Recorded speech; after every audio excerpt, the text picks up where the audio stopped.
Bonjour, je suis ravi de vous accueillir devant notre caméra pour parler d'un sujet d'actualité et passionnant qui est encore et encore les statines, à la suite d'une controverse dont vous avez été le modérateur. Mais avant toute chose, est-ce que vous auriez la gentillesse de vous présenter, de nous dire vos centres d'intérêt?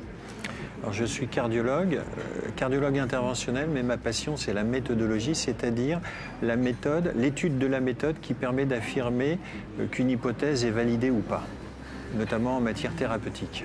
Et c'est pour ça qu'on vous a sollicité pour modérer cette controverse, je suppose, entre autres. La controverse en question, c'était faut-il prescrire des statines à tout le monde après 50 ans? Est-ce que je suis dans le vrai?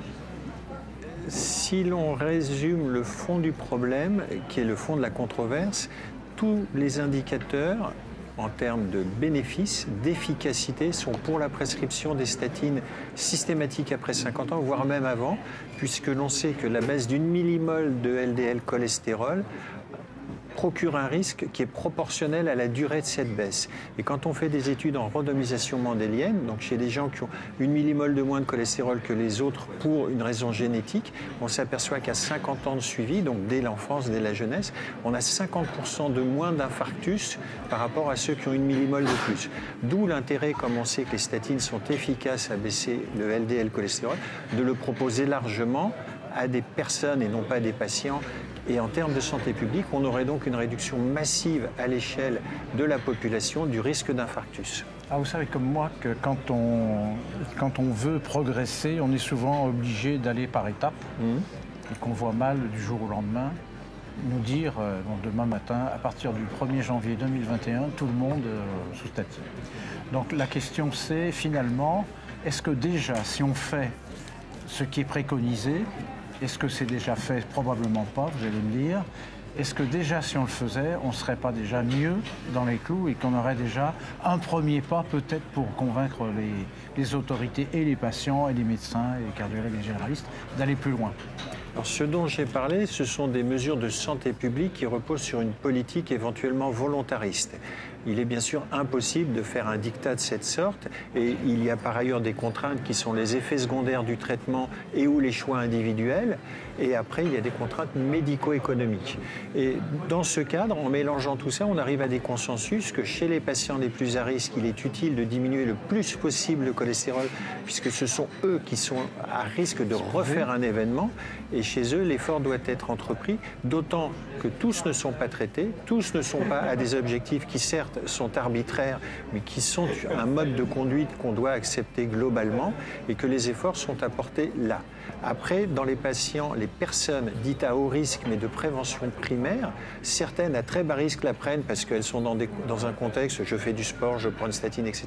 Mais d'autres à très haut risque parmi ces personnes de prévention primaire ne prennent pas le traitement.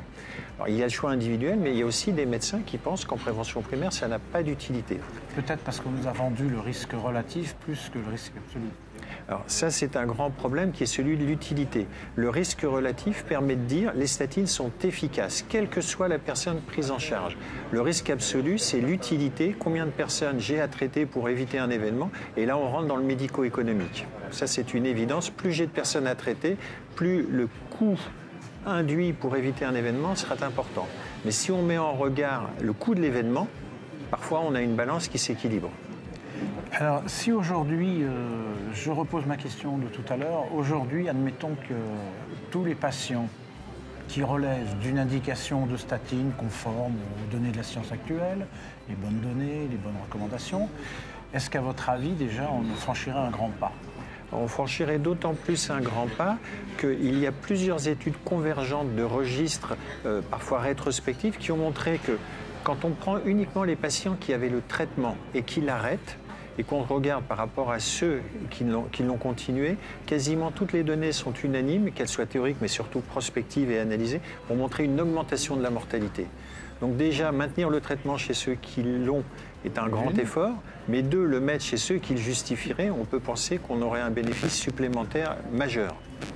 Et alors, si on se replace dans le contexte de ce qui nous a amené à discuter ensemble, la controverse qui a eu lieu hier, si je retenais un ou deux arguments pour dire oui, en termes lapidaires un peu, pour dire oui, il est nécessaire que tous les patients de plus de 50 ans aient une statine. Qu'est-ce que vous diriez? Qu'est-ce que vous avez retenu d'hier? On ne peut pas dire il est nécessaire. Moi, j'aurais tendance à dire, si on raisonne à l'échelle d'une population, il serait utile parce que même si le risque absolu de cette population est très faible, ça représente un tellement grand nombre de personnes que de traiter cet immense nombre entraîne une réduction du chiffre absolu d'infarctus par an nettement supérieur à ne traiter que les personnes à plus haut risque, qui, si leur risque relatif est plus grand, constitue une population beaucoup moins importante. Par contre, ça expose une population majeure au traitement, au coût du traitement et aux éventuels effets secondaires, mais qui sont mineurs eu égard au risque évité.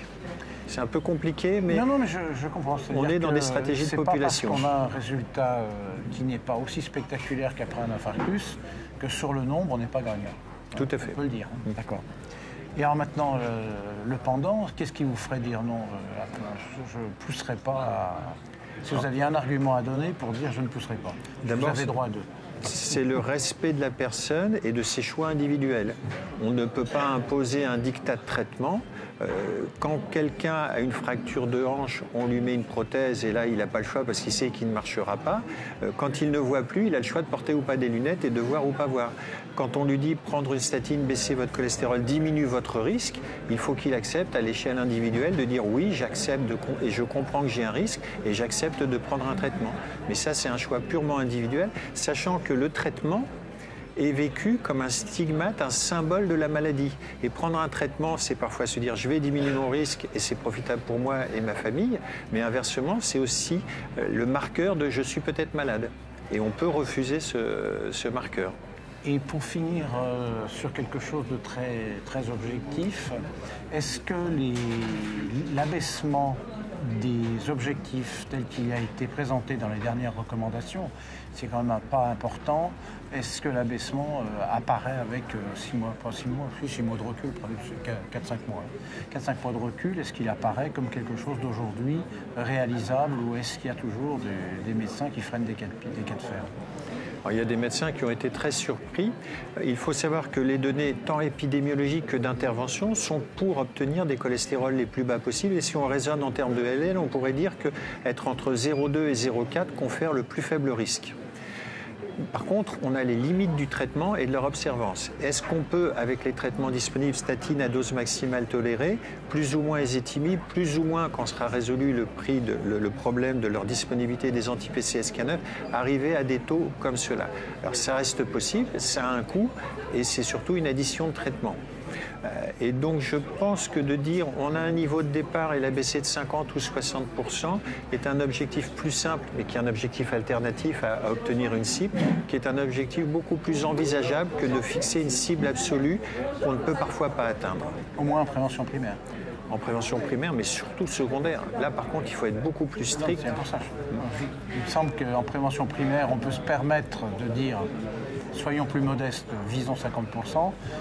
Alors qu'en prévention secondaire, on sait très bien, et peut-être que c'est plus facile à faire comprendre aux patients pour un risque immédiat, plus rapide.